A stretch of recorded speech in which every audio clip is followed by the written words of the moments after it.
Good afternoon, ladies and gentlemen, and welcome to another edition of the Democratic View. I'm the hostess, and my name is Phyllis Italiano, and with me today is a guy I just found out was born in Greece. Yes, I was. Amazing. Dr. Karadaras, Nicholas Karadaras, and he has an amazing story for us, and we're going to hear all about it. But first, let us know a little bit more about you. We now know you were born in Athens. I was born in Athens, yes, and I was born in Athens, Greece, but it was my first language. But I was only 3 years old when my parents emigrated to New York City, to the Washington Heights part of New York, where there's a small Greek enclave. I know that Washington Heights because there was a lot of Italians in there too. St. Spiridon. There was a Greek church and a Greek community up in Washington Heights before it became in the Heights, and that was from my early years. And then, of course, Astoria had to be part of. If you're a Greek immigrant, you have to live in Astoria for part of your. It's a requirement. I think it's a rule that they give you when you get off the plane, that you have to live in Astoria for part of the time. But do you want to who I? Because I mean, I know my life has two chapters. So would you like to know the Yeah, I'd like. professional part? Where did you go to school? Okay, so my father was a textbook Greek immigrant. 7 days a week worked. He was 36 years old when we moved here, and he was educated in Greece, but had to work manual labor jobs here in New York, and literally worked every day, 7 days a week for 14 straight years without taking a day off.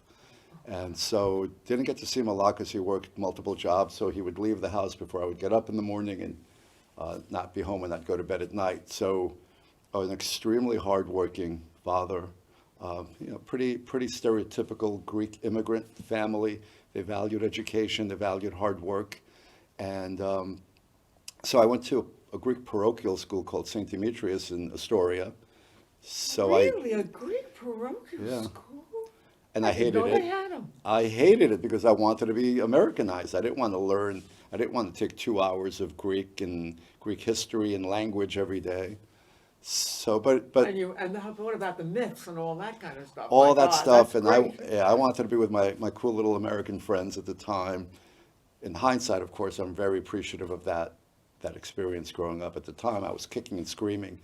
So I went to St. Demetrius in Astoria, and then got into the Bronx High School of Science, which was, that was a big achievement back in those days. And this was again, I lived in Queens, and the Bronx High School of Science, which was a phenomenal school, was in the deep part of the Bronx. So I know, because I actually went to Christopher Columbus in the Bronx.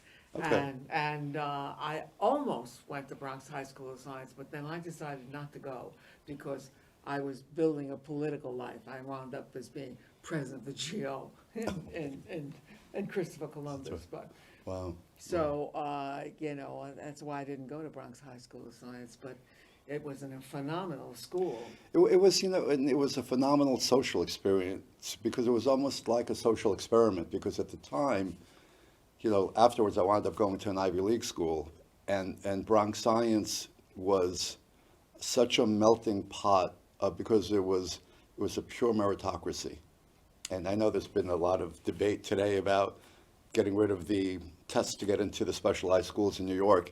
But what was phenomenal, at least my experience with it from 1978 to 1982 when I was there, was you had kids from all over the city, rich and poor, black, white, Hispanic, and Asian, and everything in between, and everybody got together. It was such a wonderful representative intersection of New York City at that time. And it also got me on the subway for 3 hours a day. So, But and again, that's the way high school was in those days. High school in the Bronx was the same thing. I mean, we came from all over the Bronx and all ethnic types, and all ethnic but types. we were a cohesive Yeah. group. And as you know that in the late 70s, early 80s, this was the Bronx's burning. This was the rougher pre-Giuliani New York, where I just remember I played a lot of sports in school, and so I would take the train 9, 10, 11 o'clock at night, and often you would hear the gunfire in the background, and So it was a character building, colorful environment. You know, you were getting nurtured intellectually, and then you had this real life, edgy Yes. course to navigate. So that was, and it was around that time, and I will say because my father, who worked so hard, also developed a little bit of a drinking issue. Um, you know, he had a hard time. You know, he was trying to live the American dream, and he had some financial setbacks in the early '70s, and he started leaning on the escape of the bottle, and he would get volatile when he drank. So retrospectively, I would put myself in the category of a child of an alcoholic abusive, because he could get explosive and abusive, and Would you have sisters and brothers? I had an older brother. I was the sensitive one who cried, and when my mother would cry, I would try to console her, and my brother was very sort of cold and removed. I was the emotional one that would fall apart when things got hairy. And so I learned a little bit firsthand about, let's call it addiction, you know. Yes, And then, let's call it that. yeah, and my first addiction, my first escape was I wanted. Look, Astoria, Queens in the '70s and '80s was lower middle class, ethnic. The Bronx, where Bronx Science was rough. And so I escaped in science fiction. I was a voracious reader who would escape in Isaac Asimov, Ray Bradbury, Star Trek. So when my father, when he drank, and I would, you know, and for me the sign that things might get rough was when he would come home from work, and if it was a few hours late and his keys wouldn't find the lock, that was the sign to, you know, that there might be turbulence. Hide under the bed. Yeah, so I would get my science fiction book and hide in the closet, and so that was my first experience of I guess escapist behavior. You know, since we're going to talk a little bit about addiction and things like that, so I had some firsthand experience with it that way. But yet a wonderful childhood in a lot of ways. Looking back on it now, it was the best of times and it was the worst of times in a lot of it, because there was a lot of love there. Even though my father could be volatile and my mother was held hostage sometimes, there was a lot of love there, and that was what made it really confusing. I wished my father was just one-dimensionally cruel, because that would have made it easier to understand. But he could be extremely loving and work so hard for us, and yet when he drank, he could be. So that for a young kid was it was very hard to understand, to hold that together, because how do you love us so much, but yet you can be pretty abusive. So yeah. That's hard to live with, though. Yeah. Yeah, it's really difficult to live in a family where there's that kind of strife going on. Yeah. And it has its effect on your life too, which is probably why you are attracted to the field that you're interested in. Well, and it's funny how, you know, oftentimes many of us as kids will say we won't become our parents. No matter what, I will not become like them. And I fell into my own addictive traps as I got a little older, and I had a different road than my father did, but I did wake up one day and had that realization that, oh my God, I'm struggling with some addiction issues myself, and I'm acting in ways that I'm not proud of. And how did this happen? Because I thought I would avoid those potholes, and you know, and part of it was, you know, with science fiction, I was always even you know, I hung out with a certain crowd at Bronx Science, and we were the as much as Bronx Science had cool kids, you know, we were the cool kids. We would cut school and go to the Museum of Natural History. I mean, I remember we did that 3 different times. I looked at the Tyrannosaurus Rex. Literally, we literally would cut school, and we would, the cool crew that I was in, because I played, as I said, I played a lot of sports, and we'd go to the museum, because at that time there was and this relates to part of the work that I do later. There was a profound sense of awe and exploration. So I discovered science fiction. We were interested in the museums and science. We were going to Bronx Science. And I also discovered what you might call the downtown nightlife when I was about a junior or senior in high school. A friend of mine in school was in the band. They were playing in the East Village, and I went down there at 16 or 17 on Avenue A and I think it was the A7, Avenue A and 7th Street, pre-gentrification Avenue A and 7th Street, and that also became an escapist world. I loved the music, the dark anonymity of the nightlife, because there was an anonymity of it, and I didn't have to be this Greek immigrant, insecure, maybe self-loathing kid. The nightlife also gave me, so Isaac Asimov, the nightlife were two forms of escape that I discovered pretty early on. Wow. Yeah. Isaac Asimov. Oh, what, holy mackerel. What an escape that was. So, how did you finally go to college? How did you finally get to do that? So I took tests well, so I did well in tests, because I wasn't, Bronx Science, we had 45 or 50 kids went to Harvard. There was, if you had a 90 average, you were at the bottom half of your class. So my grade point average was okay, but I did take tests well, and eventually I landed, I like to say, I landed on my feet at Cornell University. And I was senior class president, by the way, too. I was popular and social in a very insecure way. I was the stereotypical, in the recovery world, we talk about egomaniacs with an inferiority complex.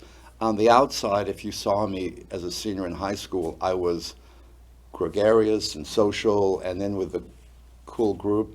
Inside, I was profoundly insecure and self-loathing and all those things. And lonely, probably. Hmm? And lonely, probably. And lonely. I got into a good school and felt extremely like imposter syndrome. I went to a school where, there were a lot of kids from wealthy families and from a different strata of society that I was from. I mean, I was not just a first generation immigrant. I was an immigrant myself, so I was not, Right, yes, that is yeah, I different. wasn't son of immigrants. I literally myself had emigrated here, and so, but yet because I was good in sports and because I was able to do certain things, I was able to fake it in a certain social setting and pledge fraternities. That's a good word for it. Fake it. Yeah, I faked it. I definitely felt less than. We'd go to friends' houses or vacations or things like that when we took just trips, and definitely felt that this was not my world, but I faked it. And so when it was time to get out of, when we were graduating from Cornell, most of my friends were going to graduate school. They were either going to law school, their MBA, or they were entering at that point. At that time, it was really popular to go into a Wall Street training program, investment banking training programs. So a bunch of my friends were Goldman Sachs, Solomon Brothers. They were going off in these Master of the Universe training programs, or graduate school. And at that point, I was the young man who was restless and on a mission. I felt school was very stifling for me at that point. At that point, I wanted to kind of see the world and kind of move on. And so I didn't want to go to graduate school, and I got a corporate job as an executive training program in retail. It was the buyer's program at Bloomingdale's. Oh my! They were recruiting. Remember this like it was yesterday. They had like career day, senior Yes, day at Cornell. We always had career day. There was a career day in high school. And Bloomingdale's had a booth, and they made a career as a buyer at Bloomingdale's sound glamour, like you would travel the world, and you would.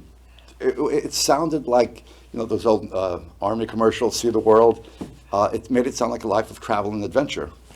And I said, yeah, it sounds kind of cool, and I signed up for it. And then after graduation, 3 months later, I'm folding pants in the men's department, and I'm questioning my life and what have I done? Why am I in this retail store that I hate?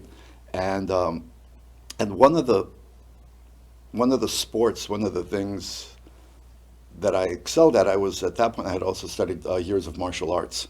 So I had a black belt in Japanese karate, and I'm working at Bloomingdale's in this stifling job that I hated, in a relationship with my college sweetheart she was, the clock was ticking on the proposal, and I wasn't ready to get married, so I felt the walls closing in. And a friend of mine said, the Copacabana is hiring doormen on the original Copacabana on 60th Street. And he said it'll be a great moonlighting job. The Bloomingdale's is 3 blocks away. You could walk there from work. It'll be fun. It'll be exciting. It's like the Wild West. It's on Fridays and Saturday nights. You can go work at the door at the Copa. And this is the Copa. This is the original Copa of Goodfellas. This is the original 10 East 60th Street. That was it, 10 East 60th Street. And at that time, unbeknownst to me, the Copa was transitioning into a larger commercial Latin club, quite dangerous. There were a lot of, you had to wear a jacket and tie at the front door, but they also gave you a bulletproof vest to wear underneath. Now, I should have known. Oh, my. I should have known. My first day I got hired, so I walked there for my interview because a friend of mine had been bartending there, and he said, you've got to meet the guy who's hiring, John Steele. He's head of security, this mythical paramilitary Steven Seagal looking out of central casting figure. John Steele ran all of security for most of the nightclubs in New York in the mid-'80s. This is 1986 now. And he found out that I had been, I not only was a martial artist, I was a national AAU karate champion. I'd won national AAU karate championships in 1985 in New Orleans. So I had some pedigree as a martial artist. And he hires me on the spot, and he said, we'll give you your vest when you come in to work on Saturday night. And I said, I don't need a vest with my jacket. What do you mean a vest?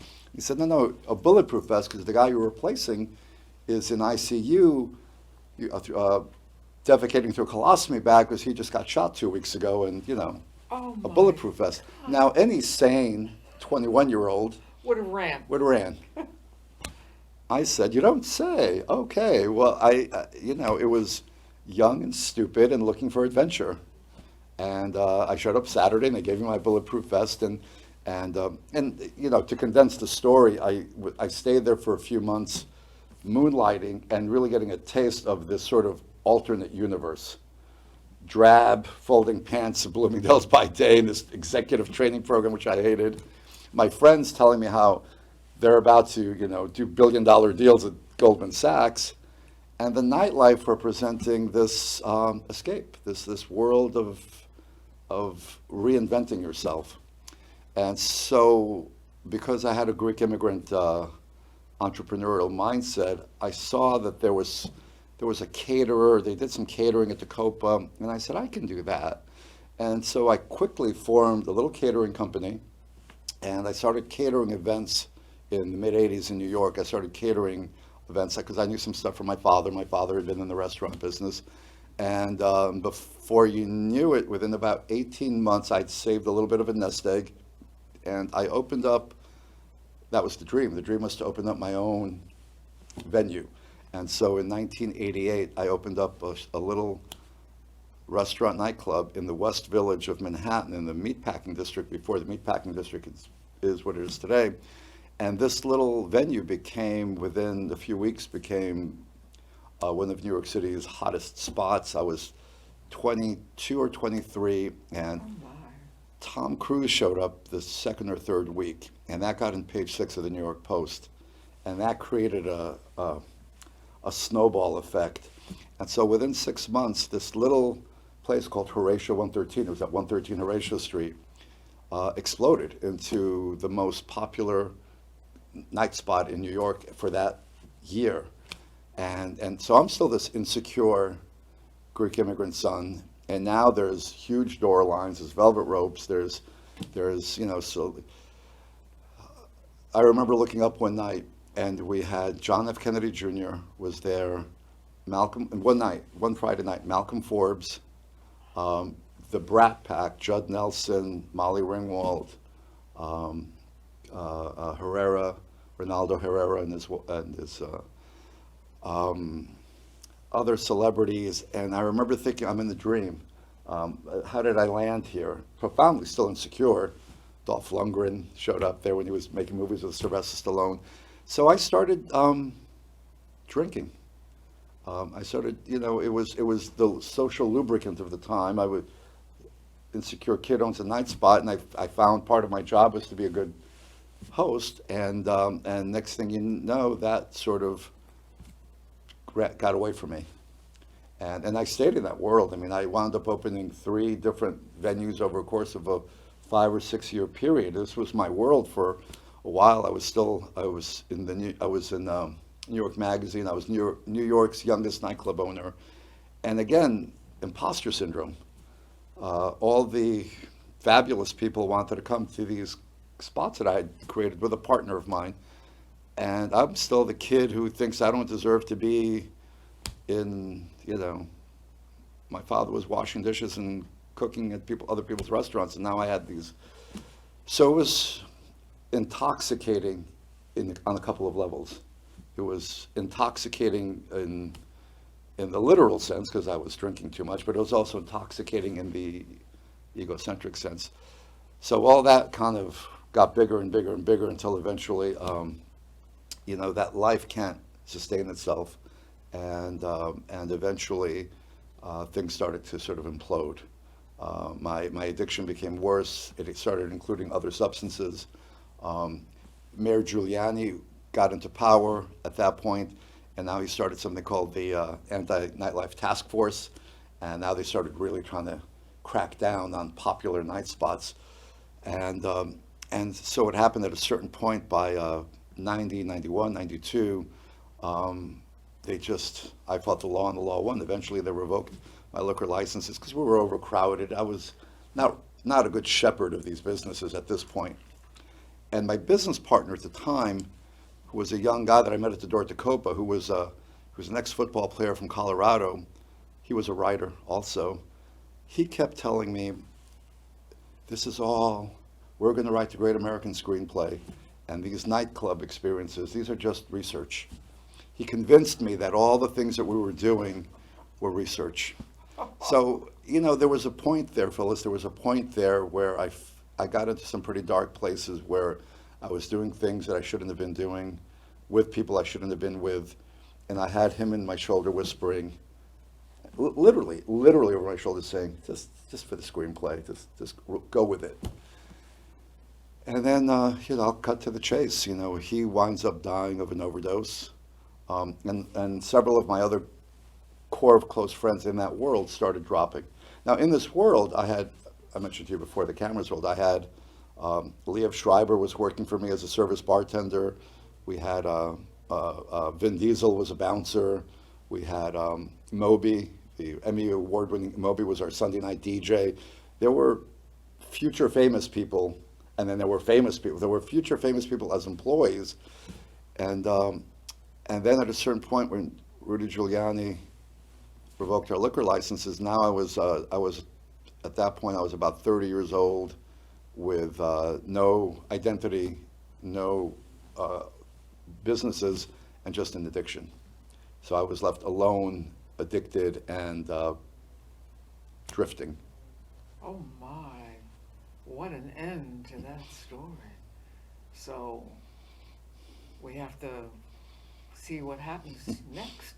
How did you finally pull yourself out of this and get yourself educated? Because I do know that your name begins with doctor. Yep. Yeah. So at some point. From OD to PhD. Well, I like that. Mm-hmm. From OD to PhD. Mm-hmm. That must have been quite a big step. It was a life transformation. And the life transformation, how did it happen? So I did eventually wind up having a near fatal overdose. This is before the days of, they have Narcan and medications that revive. At that point, I had now fallen deeply into every addiction, including heroin. And I couldn't handle the loss of my ethereal, fabulous life, which was now vapors. And I was living alone in the studio apartment, stuck in the past, and then realized that my the friends that I thought I had were fair weather friends, because when you're in the nightclub, it's like anything else. When you're in a position of being able to buy somebody a drink, you're very popular.